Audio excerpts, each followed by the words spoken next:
সত্যি আমার মনটা খুব ভারাক্রান্ত। কারণ আমরা বিগত বছরগুলিতে দেখেছি, হ্যাঁ, কোনো দলকে আমি সাইডে সরিয়ে কথা বলছি না।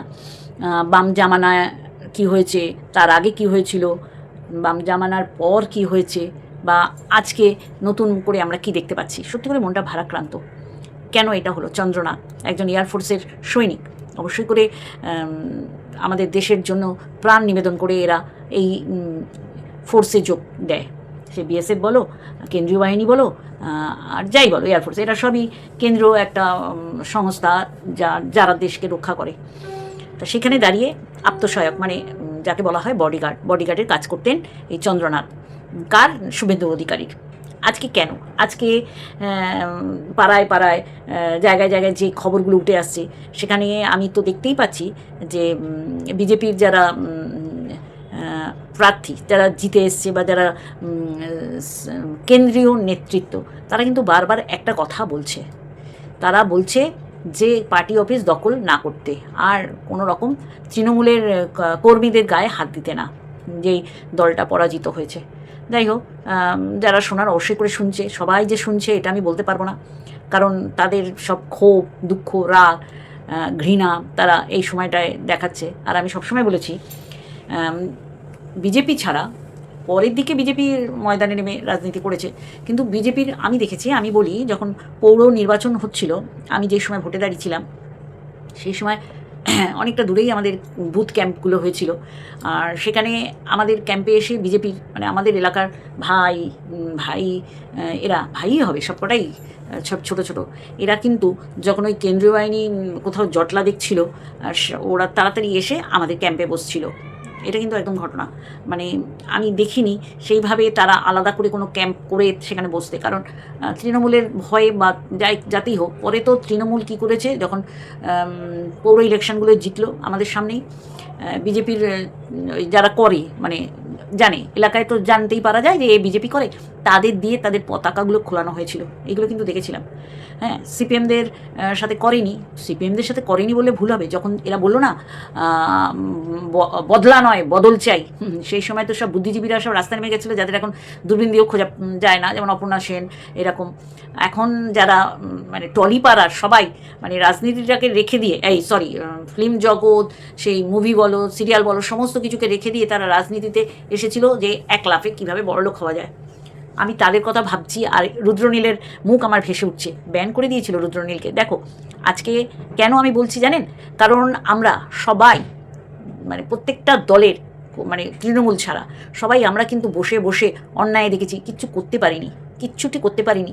চোখের সামনে দেখেছি তৃণমূলের উঠতি ছেলেগুলো বাজারে সবজি বিক্রি করে তাদের কাছে তোলা তুলছে। কেউ যদি আমার হেল্পিং হ্যান্ডের ভাই থাকে, মনে হয় মেদিনীপুরের ভেতরের দিকে, সে ওই মিষ্টি বানায়, ওই কী বলে ওটাকে, ময়রা বলে। তা সেই দোকানপাট আর নেই, সেই করোনার সময় এই দোকান ওর দোকান কাজ করতে করতে তার বোনের কাছে এসছে, তার বোনই আমার হেল্পিং হ্যান্ড। তা বলেছিল যে আমি তো সব পারি, আমি একটু ভেজে একটু ভ্যানে করে একটু বসবো, বোন তুই আমাকে একটু করে দে। একদিন বসেছে, দ্বিতীয় দিনে মানে উঠতি, মানে আপনি বলছি তো আমি যে কীভাবে নিজেকে কন্ট্রোল করেছি, সে বসতে দেয়নি। আর বসলে প্রত্যেক দিন তার বিক্রিই হয় না, 500 টাকা করে চেয়েছে। আপনারা চিন্তা করতে পারছেন? মানে গরিবদের পেটে লাথি মেরেছে, গরিবদের পেটে লাথি মেরে তারা বড়লোক হয়েছে। পৌর ইলেকশনে প্রত্যেকটা ওয়ার্ড কমিশনারের গাড়ি দেখলে আপনাদের মাথা খারাপ হয়ে যাবে। হ্যাঁ, করেনি, অন্যান্য রাজনৈতিক দলরা করেছে, কিন্তু এইরকম আমি অরাজকতা দেখিনি। আজকে এত কথা বলছি কারণ জানেন, অনেকে হয়তো ভুল বুঝছে আমায়, কিন্তু আমাদের দেয়ালে পিঠ থেকে গেছে। আমরা তো ময়দানে ছিলাম, আছি, আগামী দিনে থাকবো। আমরা প্রত্যেকটা জায়গায় নিজেদের যখন দেখছি আমরা থার্ড পজিশনে আছি। কলতান, কে ভেবেছিল কলতান থার্ড পজিশনে যাবে? হ্যাঁ, বিজেপির একটা হাওয়া, রত্না দেবনাথ, তার মেয়ের এইরকম বিভীষিকাময় মৃত্যু, যার কোনো রকম ফল পেলই না, সেখানে তিনি বেরোতেই পারেন, তা বলে সেকেন্ড পজিশনে মানে তৃণমূল। চিন্তা করতে পারছেন? আজকে যদি 56 ভোটে জিতত বিজেপি, তাহলে তো এরা মানে বলার সুযোগ পেত। কিন্তু যেভাবে ভোট হয়েছে সেটা কেউ বলতে পারবে না যে 56 ভোট হয়েছে। তাহলে মানুষের স্বতঃস্ফূর্ত একটা কি বলবো, মনের সিদ্ধান্ত, মনের মধ্যে যেই কি বলবো রাজনীতি, যেই অরাজকতা চলছিল আমাদের এই রাজ্যে, সেখান থেকে তারা বেরিয়ে আসার জন্যই তারা এইরকম একটা ফলস্বরূপ একটা ভোট বাক্সে ভোটদান করেছে। কিন্তু আজকে আজকে আত্মসহায়ককে মানে মেরে ফেলে দিল। আর এই মেরে ফেলে দেওয়ার পিছনে কী লুকিয়ে আছে বুঝতেই পারছেন তো। মমতা ঠিক এই মানে ভোটের আগে লাস্ট প্রচারে বলেছিল যে কোনো কমিউনিটি যদি খেপে যায় তাহলে কি হবে, তাহলে কি কোনো কমিউনিটিকে খেপিয়ে দিয়ে গেল মমতা? দেখো, কোনো রাজনীতি করতে আসিনি আমি এখানে, কারণ একটা মৃত্যু তার এখনও মানে কি বলবো ইনভেস্টিগেশন হচ্ছে যে কোথা দিয়ে কে এসে এই রকম রাস্তায় নাকি আগে থেকেই বাইকে বসেছিল একটা গাড়ি, সেই গাড়ির ড্রাইভারও পরে বাইকে করে চলে গেছে, জাস্ট গাড়িটা ওই আত্মসহায়কের শুভেন্দুর গাড়ির সামনে এসে দাঁড়াবে, তারপরে খুব সহজেই মানে শুভেন্দু অধিকারীর কাজ পর্যন্ত যেন এই বার্তাটাই পৌঁছায় যে তোমার ডান হাতকে আমি ভেঙে গুড়িয়ে দিয়ে গেলাম। আমি জানি না কারা জড়িত, কেন জড়িত, সেটা পরবর্তীকালে বোঝা যাবে, অবশ্যই করে বোঝা যাবে। তা আমি বলবো এটা শুভেন্দু অধিকারীকে বার্তা দিয়ে গেল যে তোমার কাছে পৌঁছাতে একটা সেকেন্ড লাগবে না, এছাড়া আর কিছু না। তাই বলবো অবশ্যই জেড ক্যাটাগরির একটা এরা নিরাপত্তা পাবেই। আগামী দিন স্বরাষ্ট্রমন্ত্রী হোক বা মুখ্যমন্ত্রী হোক, শুভেন্দু অধিকারীকে বলছি, যাই হোক, তাহলে তার নিরাপত্তা বলয় আরও কঠিন এবং টাইট করতে হবে। সবচেয়ে আগে এই চন্দ্রনাথ যে মানে ব্যক্তিটি নিরপরাধ, মানে তার কোনো মানে রাজ্যের মানে রাজনীতির সাথে যোগসূত্র নেই। হ্যাঁ, হতেই পারে শুভেন্দু অধিকারী একটা বিজেপি নেতার আত্মসহায়ক, তাহলে এই দোষেই তাকে মৃত্যুবরণ করতে হলো। চিন্তা করতে পারছেন কি প্রি প্ল্যান করে এই যে মধ্যমগ্রামে তার মায়ের সাথে সে থাকে, হ্যাঁ, মা কান্নায় ভেঙে পড়েছে যে এর কোনো শত্রুই নেই, একদম মানে সন্দেহের তীর পরাজিত দলকে মেনশন করছে ওর মা, আমার কথা না, যে এটা একটা রাজনৈতিক চক্রান্তের শিকার হয়েছে আমার ছেলে, এবং সেটা আমরা বিজেপি করি বলে কি তাই বলবো আরম্ভ হয়ে গেল। মানে প্রাণ বলিদান দিয়ে মানে ক্ষমতা এতটাই মানুষকে প্রলুব্ধ করে, লোভিতে পরিণত করে দেয় যে এই ক্ষমতা থেকে বিচ্যুত হয়ে গেছে। আপনারা দেখবেন যেদিন বললো যে আমি কেন রেজিগনেশন দেবো, দেখবেন অভিষেক কান্নাটাকে কিভাবে চাপছে, মানে ওর এত বড় বড় ডায়লগ, গাড়ির মাথায় দাঁড়িয়ে সে কার বাপ আছে দেখে নেবো 4 তারিখে 12টার পর, এতটা উদ্ধত আমি কোনো রাজনৈতিক দলের কর্মী নেতা এদের মধ্যে দেখিনি, এই দলটাতে দেখেছি। আজকে যারা কষ্ট পাচ্ছেন আমার মুখে এই কথাগুলো শুনে, আমি তাদের কাছে সরি টু সে, অবশ্যই আমরা বামপন্থী, আমি কমিউনিস্ট এবং সিপিআইএম দলটা করি। আগামী দিনও এই রাজনৈতিক মানে জয়ী দলটার বিরুদ্ধাচরণ করব যদি রাজনৈতিক মতবিরোধ থাকে, সেইখানে আমাদের কেউ কিছু মানে দিয়ে আটকাতে পারবে না। আর আমরা সবসময় বলেছি যে বিজেপি ওয়েস্ট বেঙ্গলে ঢুকুক, কেউ চায় না, কিন্তু আজকে কেন আমি এগুলো বলছি, কারণ তৃণমূল নিজেদের এমন একটা কেউকেটা মনে করেছে যে এরা সারা জীবন রাজত্ব করবে, আর রাজত্বটা কোন নির্মম জায়গায় নামিয়ে সিন্ডিকেট রাজ, তোলামূল, তারপরে নারীদের অসম্মানিত করা। যে রাজ্যের মুখ্যমন্ত্রী একজন মহিলা, সেই রাজ্যে মহিলাদের কোনো নিরাপত্তা নেই। প্রত্যেকটার পাড়ার মোড়ে মোড়ে মদের ঠেক, মদের দোকান, প্রত্যেকটা মদের দোকানে আমি খেয়াল করেছি বন্ধুরা, আসতে যেতে বাচ্চা বয়সী ছেলেরা যারা কলেজ পড়ুয়া বা টিউশন থেকে ফিরছে পিঠে ব্যাগ, তারা মদের দোকানে লাইন দিয়ে মদের বোতল পিঠের ব্যাগে নিয়ে চলে যাচ্ছে। আমার সাথে কেউ যদি সহমত পোষণ করে থাকেন আমার কমেন্ট বক্সে বলবেন। তাহলে ক্লাবগুলোকে টাকা দিয়ে মদ বিরিয়ানি, আমি আমার কোয়ার্টার্সে বলছি এই ইয়ং জেনারেশনকে এই দল কি করতো জানেন, হাতে রাখার জন্যে, নে তোরা মাল খা, নে তোরা আজকে পার্টি কর, বিরিয়ানি খাওয়ালাম, কিন্তু তোরা পড়াশুনো করিস না, পড়াশুনো করলেই তো তোরা চাকরি দাবি তুলবি। তাহলে এইভাবে এদের এই ইয়ং জেনারেশনকে নেশায় বুধ করে রেখেছে। ভাবতে অবাক লাগে, কষ্টও হয় জানেন তো, যে চেনা মুখগুলো দেখি যাদের জন্মাতে দেখেছিলাম, তারা হাঁটতে পারছে না রাস্তা দিয়ে। কেন হাঁটতে পারছে না? ড্রিঙ্ক করে আছে। আর এরা কাদের দ্বারা পরিচালিত হচ্ছে? সেই সময় রুলিং পার্টি দ্বারা। তারা তো এই ক্ষত সৃষ্টি করেছে এই জেনজিকে। আর আজকে যারা সভ্য ভদ্র শিক্ষা তাদের আছে, পেটে কালির আঁচল আছে, হ্যাঁ, তাদেরও গ্রিপে নিয়ে নিয়েছে এই বিদায়ী দল। তারা কি করেছে, মদ মাংস পয়সা দিয়েছে আর বলেছে আমাদের সাপোর্ট কর। এই যে ক্লাবগুলোকে নিজেদের কোনো রকম কোনো উন্নয়ন দেখিনি, পাড়ায় অলিগলিতে রাস্তাঘাটে তারা কি করেছে, এই ক্লাব সমন্বয় ক্লাবগুলোকে টাকা দিয়ে নিজেদের হাতের মুঠে রাখার চেষ্টা করেছে। আজকে জনতা খেপে গেছে, এতদিন ধরে ছাপ্পা ভোট হাতের তালুতে মানে ভোট মানে প্রক্রিয়াটাকে নিয়ে তারা বারংবার জিতেছে এবং বারংবার বলেছে আরও ভোটে জিতবো, আরও আসন পাবো। আজকে এদের দম্ভ একদম নর্দমার জল দিয়ে মিশে গেছে। আপনারা দেখবেন অভিষেক বন্দ্যোপাধ্যায়ের পাড়ার লোকেরা কি ক্ষোভ উগড়ে দিচ্ছে। হ্যাঁ, ও কোন লেভেলের নেতা? ওকে না ছাত্র রাজনীতি করতে হয়েছে, না ওকে কোনো লাঠির বাড়ি খেতে হয়েছে, না সে কোনো রকম আহত হয়েছে, কি না পিসির দৌলতে আজকে সে এই রকম একটা জায়গায় পৌঁছে গেছে। সে কর্পোরেট একটা পরিস্থিতি মানে অ্যাটমসফিয়ার নিয়ে আসার চেষ্টা করেছিল। রাজনৈতিক প্রচার করছে কি করে, ওই যেখানে র্যাম্পে হাঁটে ওরকম র্যাম্প করেছে, চারমুখী র্যাম্প, কখনো ওই দিকে যাচ্ছে, কখনো ওই দিকে, কখনো মানে এরা ভাবতেই পারেনি যে মানুষ এদের চায় না, এবছর না বছরের পর বছর চায়নি, শুধুমাত্র ক্যাপচার করে এরা জিতেছে। আজকে কেন্দ্রীয় বাহিনী থাকাতে সাধারণ মানুষ তাদের স্বাধীন মতামত ভোট বাক্সে দান করতে পেরেছে। আর এই রকম অবশ্যই করে আগামী দিন আমরা ডোমকলে খাতা খুলেছি, মানুষ আমাদের দেখতেই পায় না কিন্তু চর্চায় আমাদের রাখে, হ্যাঁ, সে তৃণমূল বলো আর বিজেপি বলো। যাই হোক, এই যে তৃণমূল যেভাবে সিন্ডিকেট রাজ এই যে টলিপাড়ায় চালিয়েছে, ব্যান করার রাজনীতিতে এরা বিশ্বাসী। অরূপ আর স্বরূপ কীভাবে ছড়ি ঘোরাতো আর সবাই ওদের তাবেদারি করতো, যেইভাবে অভিষেককে মানে মানুষের পায়ে তেল দিত, আর প্রত্যেকটা অ্যান্টি সোশ্যাল অভিষেকের মানে ঘরে থাকতো। আর বড় বড় যারা নেতামন্ত্রী, আমি তৃণমূলেরই বলছি, যারা মনে করেছে যে অভিষেকের সাথে কোনো রকম আলোচনা করবে, অভিষেক মনে করেছে আমি এদের ছেটে ফেলবো, তাদের সাথে দেখা পর্যন্ত করেনি। সাধারণ মানুষ ওখান থেকে যেতে পারতো না। এই রকম জেট ক্যাটাগরি, সেই হাজার পুলিশ সে রাউন্ড দিয়ে রাখতো, পুলিশ যেইভাবে সাধারণ পাবলিকের দিকে তাকাতো মনে হতো যেন ওরা মানে অভিষেকের ক্ষতি করতে এসছে। আজকে তারা স্বতঃস্ফূর্ত ওই রুট দিয়ে নাকি 3-4টে রুটের বাস যাতায়াত করতো। হ্যাঁ, আমি জানি না আগামী দিন কী হবে, তবে এইটুখানি আমরা দেখতে পেয়েছি শান্তিনীতিটাকে শান্তি রাখার জন্যে সমগ্র মানুষদের অশান্তির কারণ হয়ে দাঁড়িয়েছিল এই শান্তি নিকেতন। বোঝাতেই পারছি আমার ভিডিওটা একটু বড় হবে, কারণ আমার টক্সিককে অনেক কিছু বলার আছে, অনেক কিছু বলার আছে। টক্সিকের মতো নোংরা দুটো নেই বন্ধুরা। আজকে আমি অনেক কিছু বলবো এবং সিরিয়াসলি বলবো। যারা আমার কথার গুরুত্ব বুঝতে পারবেন, অন্তর্নিহিত অর্থ বুঝতে পারবেন, তাদের অবশ্যই করে বলবো কমেন্ট বক্সে কমেন্ট করবেন। তা আজকে এই চন্দ্রনাথ এই অঘরে প্রাণটা তার বেরিয়ে গেল শুধুমাত্র শায়েস্তা করার জন্যে, শুধুমাত্র ভয় দেখানোর কারণে। এতে কি ভয় পাবে? এটা তো ছাপ্পা ভোটে জিতে আসা দল না, সাধারণ মানুষের মানে নিজস্ব মতামত স্বাধীনভাবে দিয়ে এদের জিতিয়ে এনেছে। আগামী দিন আমরা সবসময় ময়দানে আছি, আমাদের লড়াই আমাদের করতেই হবে। দীপশিতা, মীনাক্ষী, ময়ূখ, এদিকে কলতান, আরও ছাত্র নেতারা, দেবজ্যোতি, এরা যেমন রাস্তায় থাকবে আমরাও আছি। রাজনীতিটা এই রকমই যে না আমি পারলাম না তাহলে আমি আর মুখ দেখাবো না, না আমরা ময়দানে ছিলাম, আপনাদের পাশে আছি, পাশে থাকবো বলে আমি সত্যি করে খুব মর্মাহত মনের অন্তর থেকে তার মাকে সমবেদনা জানানো ছাড়া আর কিছুই আমি দিতে পারবো না।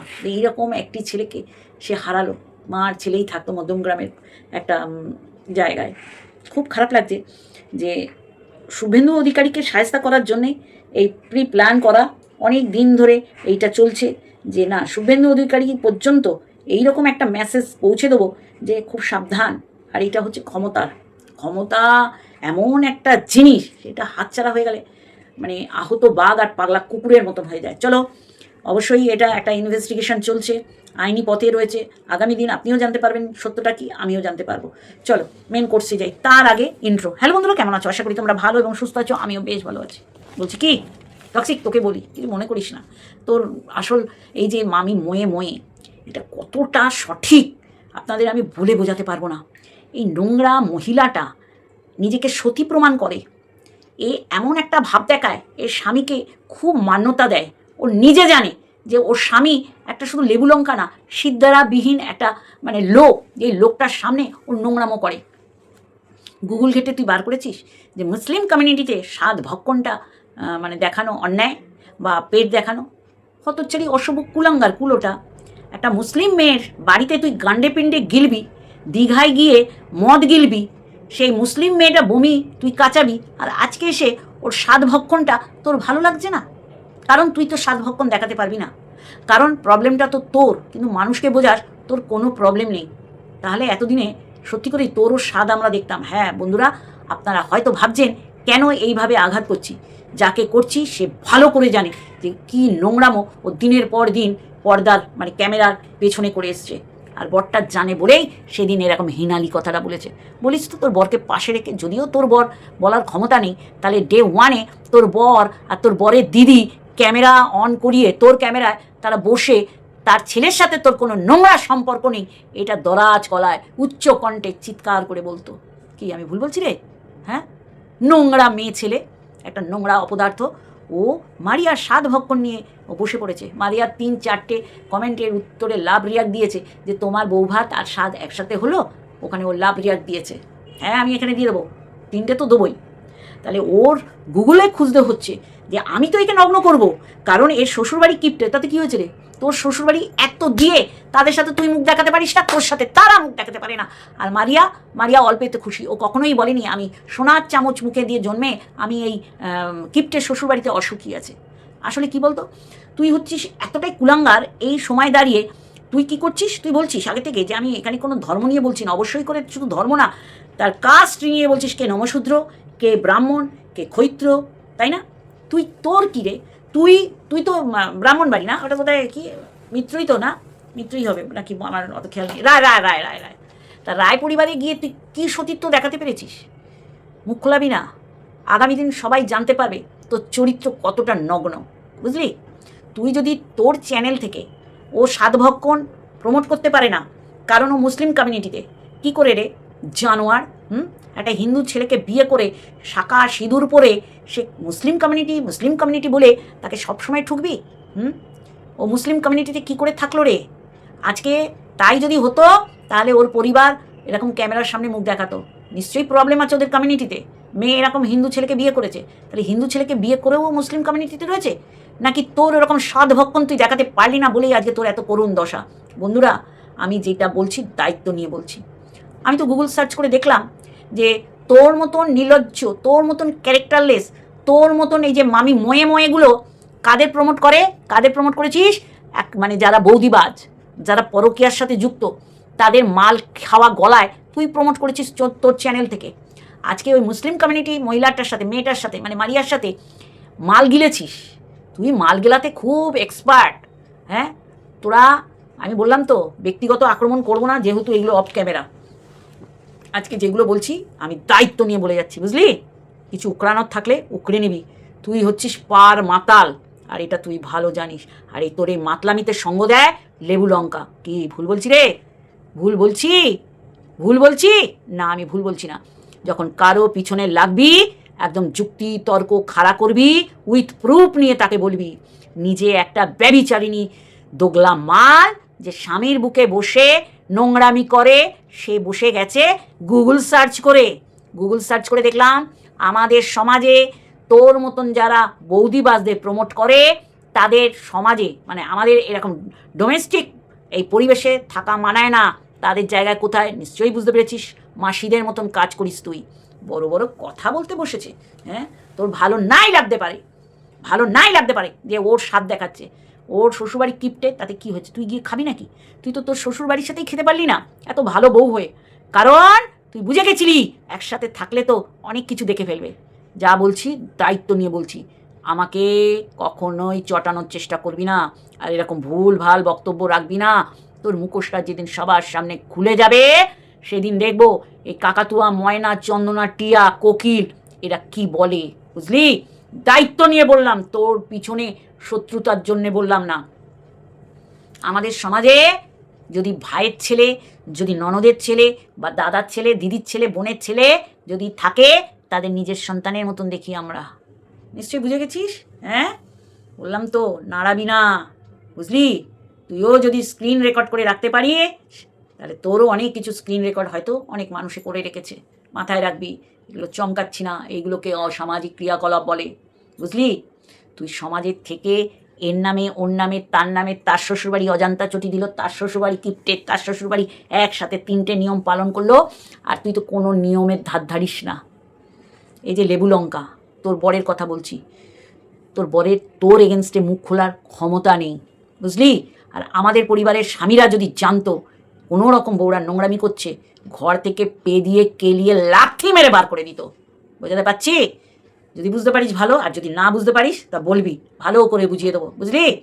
নোংরা মেয়ে ছেলে বড় বড় কথা বলছে, গুগল সার্চ করে বসেছে। গুগল সার্চ করে আমি দেখেছি যারা পরকীয়াকে প্রমোট করে, যারা বৌদিবাজি করতে আসে স্বামী থাকার পরও, তাদের যারা প্রমোট করে, তারা ডোমেস্টিক এরিয়ায় থাকে না, তারা লাল বাতি এরিয়ায় মাসিদের কাজ করে। বুঝতে পারলাম? খবরদার। আর তোর এগেনস্টে কিছু বলার ক্ষমতা নেই, এগেনস্টও না, তুই যে নোংরামি করছিস, তোর বরের তো ক্ষমতা নেই। পম্পম একটা বাচ্চা ছেলে, তোকে মনে হয় ছোটো মা ডাকতো না? তোর সাথেই যত কুকীর্তিগুলো হয়। ফকলুও তোকে ইঙ্গিত দিয়েছিল না? আসছে 9 তারিখ আমাদের আগামী শনিবার আমাদের ব্রিগেডে যেটাকে বলা হয় শপথ গ্রহণ অনুষ্ঠান হবে নতুন সরকারের। সেখানে মোটামুটি কেন্দ্রীয় সবাই উপস্থিত থাকবে, রাজনাথ থেকে আরম্ভ করে অমিত শাহ আর অবশ্যই করে PM। অবশ্যই সেই দিন আমাদের ফকলুও ওয়েস্ট বেঙ্গলে আসছে। ফকলু কী ছিঁড়ে কী আটি বাজে সেটাও তো দেখার, আমাদেরও তো জানতে হবে। কোন অটো চালক আবার জলও দেয়, তার সাথেও টিনার মানে নোংরার সম্পর্ক আছে, এগুলো তো জানতে হবে। আমাদের ওয়াইটিটা একটা নোংরা জায়গা, নোংরামি যারা বেশি করে করেছে মানে অন্তরালে অফ ক্যামেরায়, তারা এখানে এসে সতীপানা দেখায়, ঝেঁটিয়ে লম্বা করে দেবো। যেমন মন্দিরাকে ছেড়ে কথা বলি না, তেমনি তোকেও ছেড়ে কথা বলবো না। 10 বার চিন্তা করে বলবি, আর আমি যেটা বলছি নিশ্চয়ই কংক্রিট জেনে বলছি, মাথায় রাখবি, বুঝলি? সতী নটি।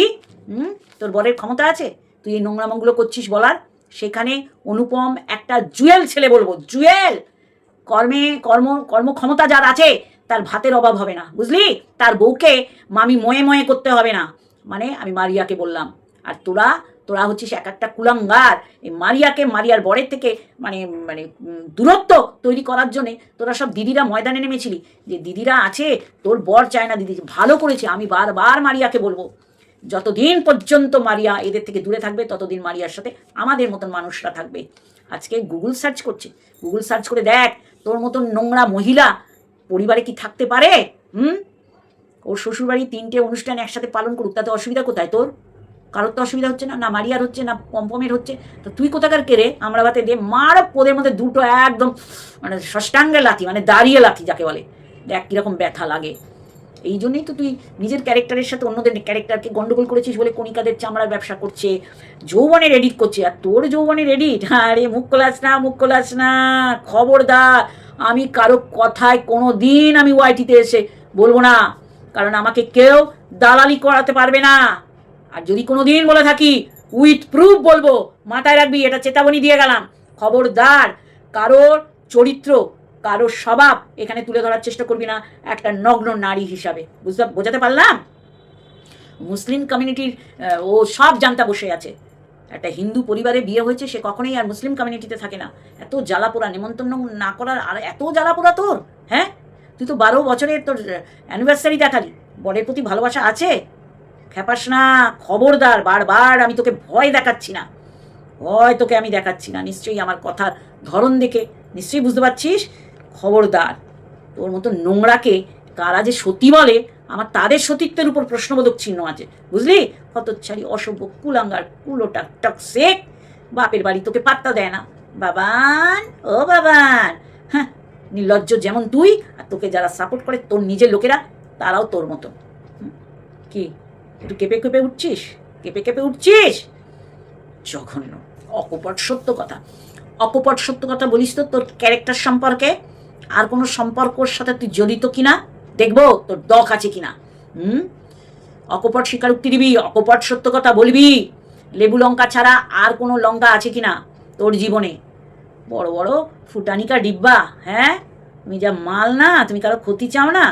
আসল ক্ষতি তলে তলে তুমি কার চেয়েছো আর কার চাওনি সেটা ভালো করে আমার জানা আছে। অতএব বড় বড় গলা করবি না। খুব বড় বড় গলা করেছিলি।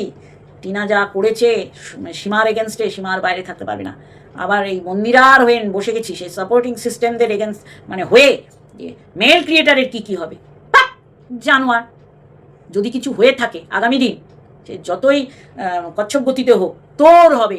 কারণ একটা পরিবারকে শেষ করার উপক্রম করেছিলি, একটা বিকলাঙ্গ স্বামীকে সন্দেহ ঢুকিয়ে দেওয়ার চেষ্টা করেছিলি, আর তোর বর হেঁটে চলে বেড়ানো একটা বিকলাঙ্গ মনের মানুষ, সব জেনেও তোকে কিছু বলে না। অতএব নাড়াবি না। আমি খুব খতরনাক, বুঝলি কি না? আমি ভীষণ খতরনাক। চল এইটুকানিতেই শেষ করলাম, বুঝলি? কে নমশূদ্র, কে ব্রাহ্মণ। তুই ব্রাহ্মণ, তুই ক্ষৈত্র, তুই কায়স্থ হয়ে তুই একটা কুলোটা কুলাঙ্গার, বুঝলি? এইটুকুনি বলে গেলাম। শুধরে যা, আর না হলে তোকে নাঙ্গা করতে আমার 1 সেকেন্ড লাগবে না। চলো বন্ধুরা, আজকে এইটুকুনি একটা ভিডিওর সাথে অবশ্যই আসবো। Love you all.